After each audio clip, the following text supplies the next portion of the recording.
Saudara yang berbahagia, khususnya kelas 6H ya. Hari ini kita akan memulai perkuliahan kita yaitu dengan pembahasan tentang PPBS ya. Yaitu tentang praktek penelitian dan bimbingan skripsi ya, semester 6. Mata kuliah ini memang relatif spesial lah ya. Diberikan untuk penyelesaian saudara agar cepat jadi sarjana gitu ya, dengan harapan semester 7 atau maksimal 8 saudara sudah jadi sarjana.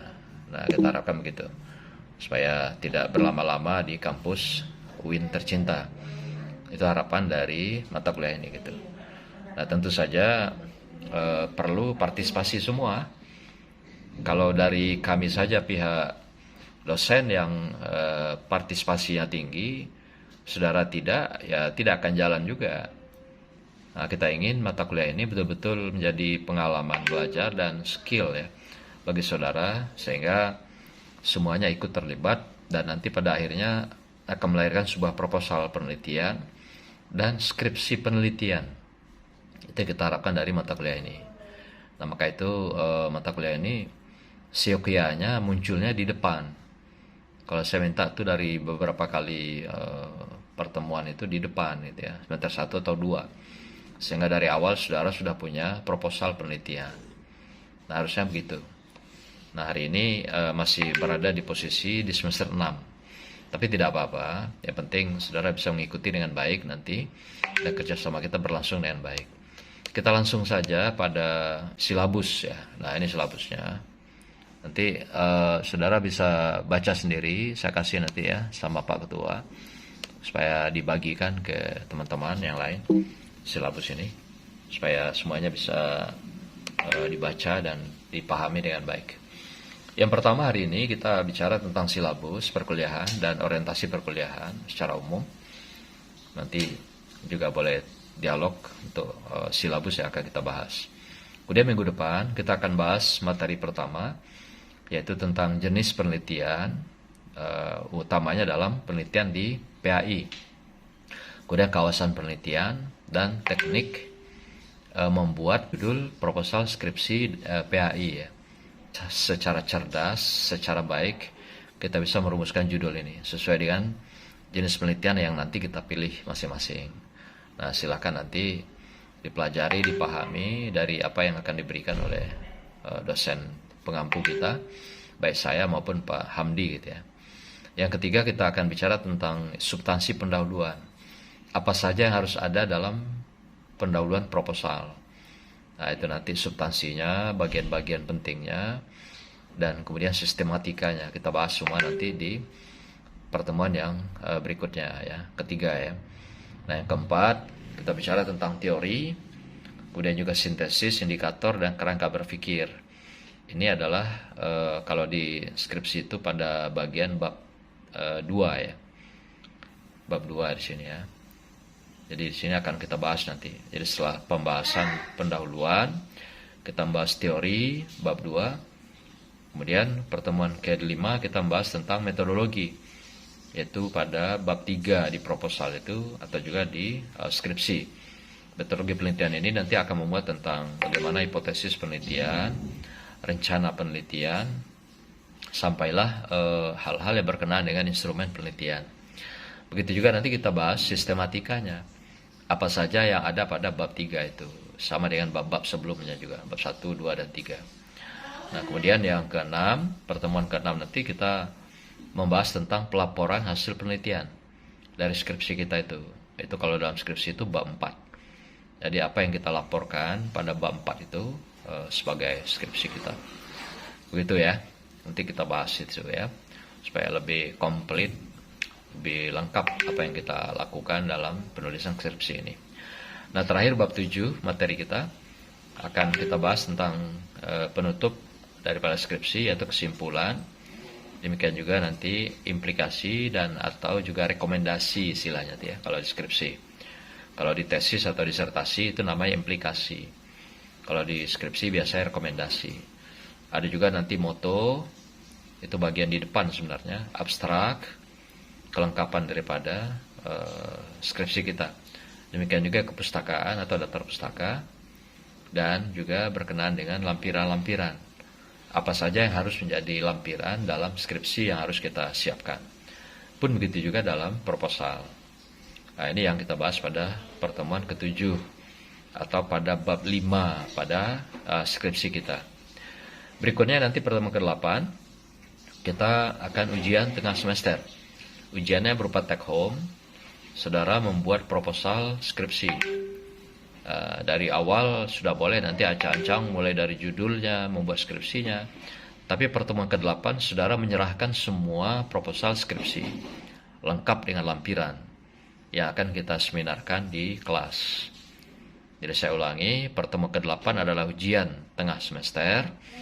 Tugas saudara adalah take home, yaitu menyerahkan proposal skripsi, yaitu berkenaan dengan skripsi yang saudara tulis gitu, gitu ya.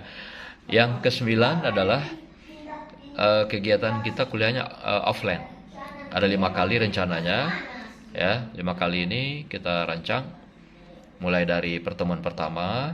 Nah, kemudian pertemuan kedua adalah kelompok kedua, pertemuan ketiga kelompok ketiga, keempat kelompok 4, dan 5 seminar adalah kelompok 5. Jadi semua nanti bagi dari 38 mahasiswa itu menjadi 5 kelompok. Jadi walaupun tampilnya per kelompok, tapi yang presentasi adalah individu masing-masing, menampilkan proposal yang berkenaan dengan proposalnya masing-masing. Nah, itu yang kita tampilkan dalam seminar kelas itu gitu ya.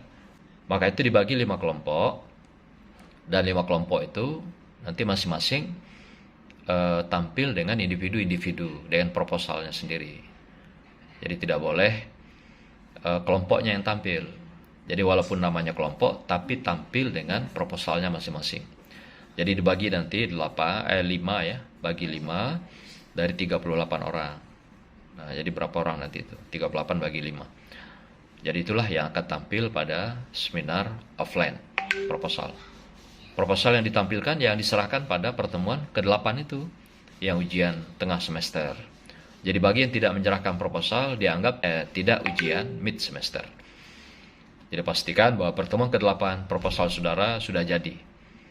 Tanpa proposal tidak boleh tampil untuk seminar proposal.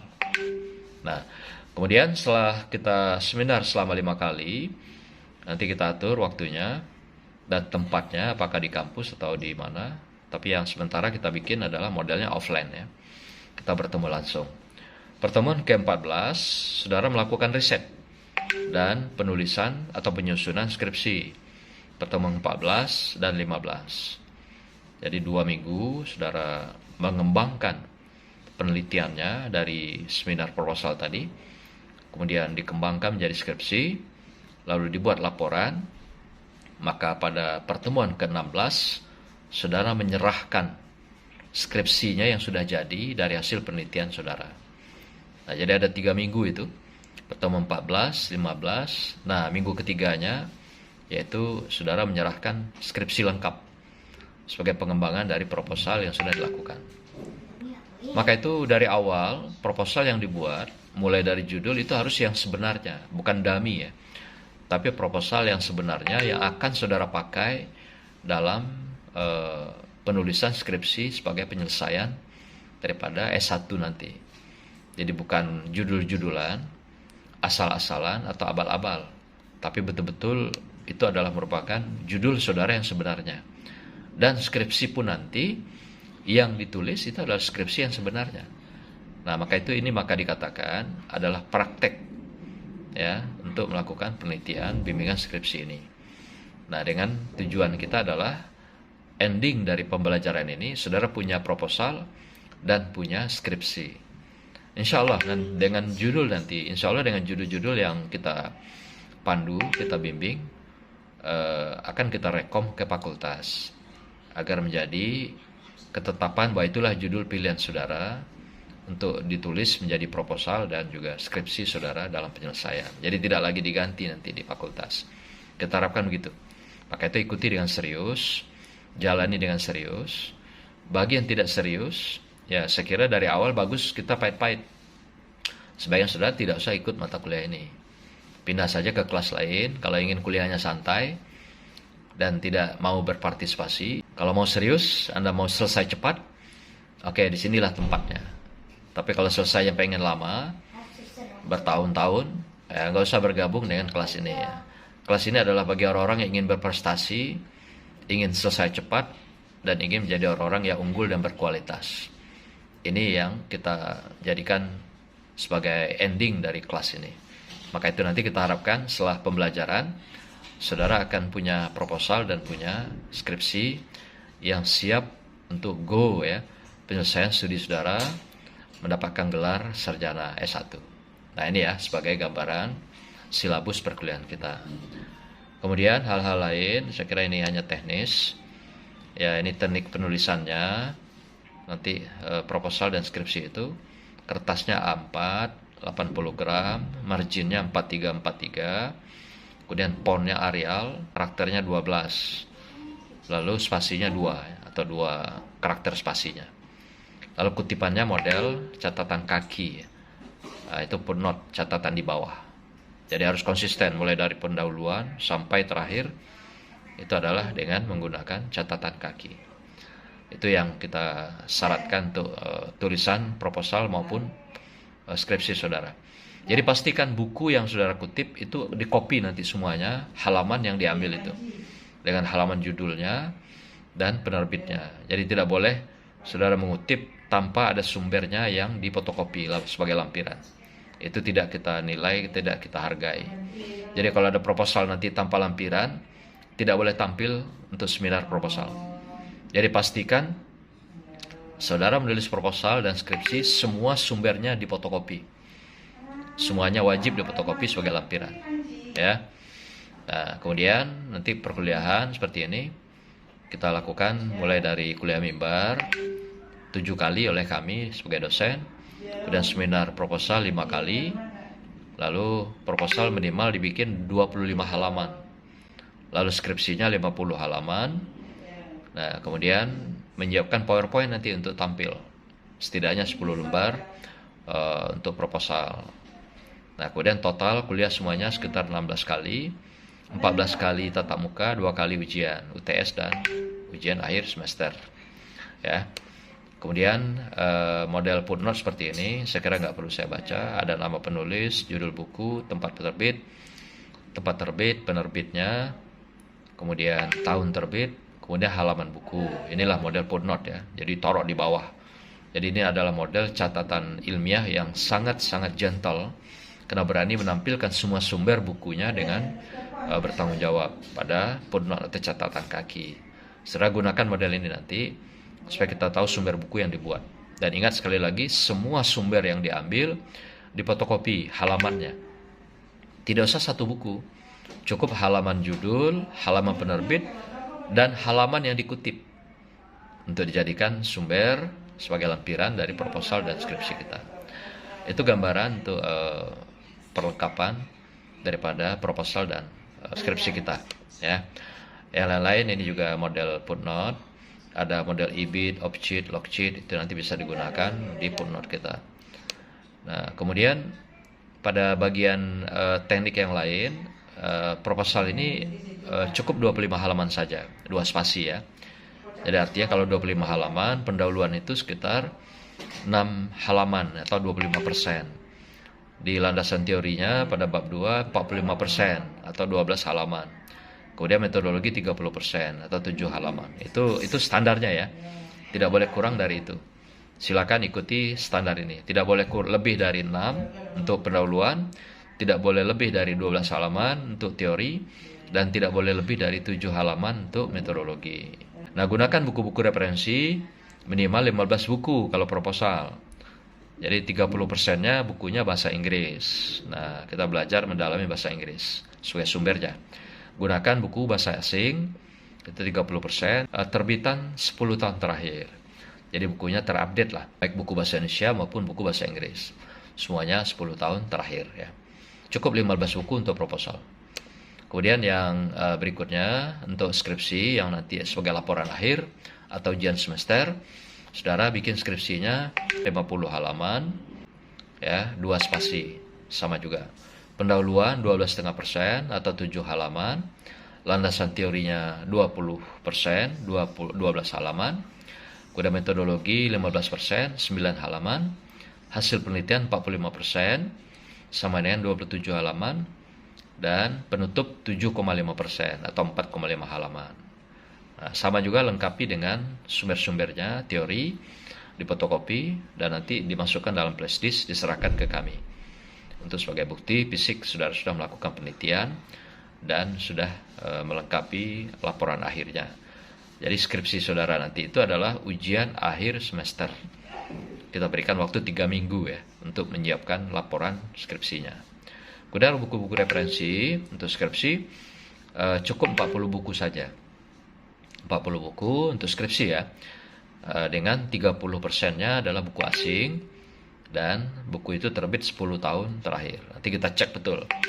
Bagi tidak memenuhi persyaratan, tidak memenuhi standar, maka kita tolak skripsinya. Ujian akhirnya dianggap tidak masuk ujiannya kalau tidak memenuhi standar yang sudah kita tetapkan. Jadi semuanya harus mengikuti standar yang sudah ditetapkan. Nah, itulah saya kira sebagai pengantar kuliah kita tentang silabus orientasi perkuliahan untuk pada semester ini.